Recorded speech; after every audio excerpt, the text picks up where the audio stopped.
সুস্বাগতম। পর্যটন শিল্প বলতে এমন একটি অর্থনৈতিক ক্ষেত্রকে বোঝায় যা পর্যটনের জন্য ভ্রমণ, আবাস, বিনোদন এবং অন্যান্য সুবিধা প্রদান করে। এটি একটি দেশের অর্থনীতি এবং মানুষের জীবনযাত্রার মান উন্নয়ন করতে গুরুত্বপূর্ণ ভূমিকা রাখে। পর্যটন হলো এক ধরনের বিনোদন, অবসর সময়ে কাটানোর একটি শ্রেষ্ঠ মাধ্যম। কলকাতায় পরিচিত অপরিচিত অনেক পর্যটকের জন্য আকর্ষণীয় স্থান হিসেবে যথেষ্ট খ্যাতি অর্জন করেছে। কলকাতার প্রাকৃতিক সৌন্দর্য যুগে যুগে ভ্রমণকারীদের মুগ্ধ করেছেন।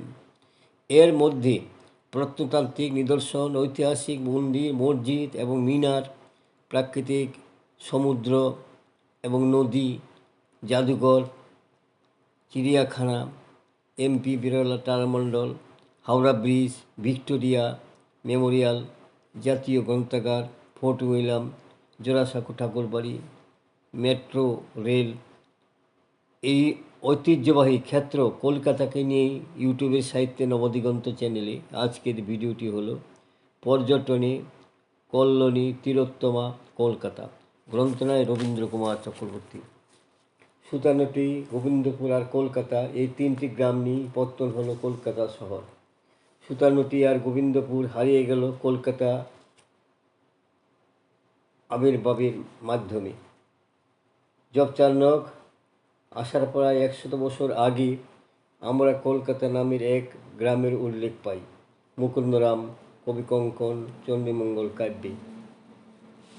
1608 সালে বরিশাল সাবন্য রায়চৌধুরীদের পূর্বপুরুষ লক্ষ্মীকান্ত রায়চৌধুরী কলকাতায় জমিদারি সত্ত্ব পান। তারপরে 1690 সালের 24শে আগস্ট ইস্ট ইন্ডিয়া কোম্পানির কর্মদক্ষ জব চার্নক তার কাছ থেকে সুতানুটি, গোবিন্দপুর, কলকাতা নামে তিনটি গ্রাম নিয়ে কলকাতা গোড়াপত্তন করেন। 1300 টাকার বিনিময়ে সামান্য চৌধুরীরা কলকাতার সত্ত্ব দেন ইস্ট ইন্ডিয়া কোম্পানিকে। 1717 সালে আরও 38 কাঠা জমি নিয়ে সাম্রাজ্যের বুনিয়াদ গড়ে ইস্ট ইন্ডিয়া কোম্পানি অর্থাৎ ব্রিটিশরা। 1742 সালে কলকাতাকে মারাঠা আক্রমণ থেকে রক্ষা করতে মারাঠা ডিস করে দখল পায় ব্রিটিশরা। আর এই বছরই নবাব সিরাজকে হটিয়ে ব্রিটিশ সাম্রাজ্যের ভিত প্রস্তুত করেন লর্ড ক্লাইভ এই কলকাতায়। প্রথম গভর্নর ওয়ারেন হেস্টিংস ভারতের ব্রিটিশ সাম্রাজ্যের রাজধানী গড়েন কলকাতায়। মুর্শিদাবাদ থেকে রাজ্যপাট তুলে 1693 সালে দক্ষিণ ছেড়ে কলকাতায় আসে ব্রিটিশ। বাবু কালচারে মেতে ওঠে কলকাতা।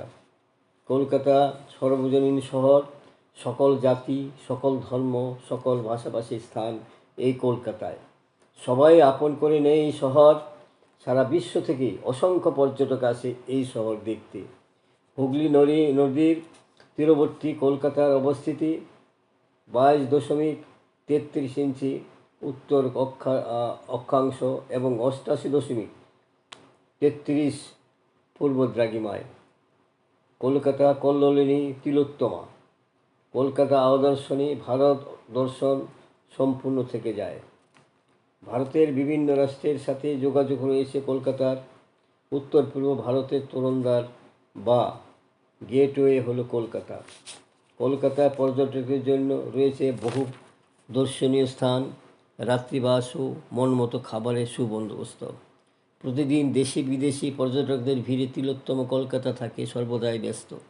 তাই কিছু দর্শনীয় স্থানের বিবরণ নিম্নে দেওয়া হলো, যেগুলি না দেখলে কলকাতা শহর অপূর্ণ থেকে যায়। রেল, বিমান বা বাস সমস্ত দিক থেকে কলকাতা পূর্ব ভারতের সংযোগ বিন্দু। এয়ারপোর্ট অথবা হাওড়া বা শিয়ালদহ স্টেশনে নেমে অথবা এসপ্ল্যানেডের বাসগুলিতে যে কোনো জায়গায় সরাসরি আসা যায়। নানা দামের, নানা মাপের অসংখ্য হোটেল, গেস্ট হাউস, বোর্ডিং আছে কলকাতার নানা প্রান্তে। শহরের একটু দূরে বিধাননগরে আছে পর্যটন উন্নয়ন corporation, tourist lodge Udayachal. AC non AC ঘরের সঙ্গে 2টি কনফারেন্স হল আর লনও আছে এদের। আর আছেন সদা প্রস্তুত লজের কর্মী বাহিনী। এই পথেই বেরিয়ে পড়ে যাক দক্ষিণেশ্বর পরিক্রমায়। বালি ব্রিজের কাছে গঙ্গা সেতুর তীরে 1847 সালে রানী রাসমণি দক্ষিণেশ্বর কালী মন্দির প্রতিষ্ঠা করেন। পরম পুরুষ শ্রী শ্রী রামকৃষ্ণদেব এখানে মায়ের পূজারী ছিলেন এবং মায়ের সাধনা করতেন। এখানেই স্বামী বিবেকানন্দ ঠাকুর রামকৃষ্ণের কাছে দীক্ষা গ্রহণ করেছিলেন।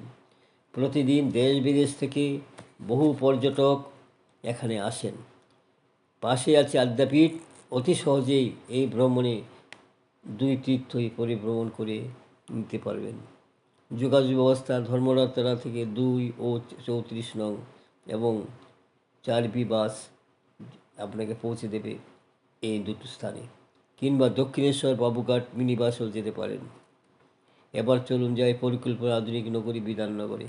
দেখে নিই নিউ নিক্কো পার্ক সল্টলেকে অবস্থিত। শিশুদের আনন্দ উৎসবের অন্যতম পার্ক। বিভিন্ন রাইড চলে, রূপওয়ে রয়েছে, ওয়াটার বেলে, টয় ট্রেন, রিভার কেপ, সুপার পুল এখানে উল্লেখযোগ্য। নিক্কো পার্কের পাশে রয়েছে নলবন। নিক্কো পার্কের নিকট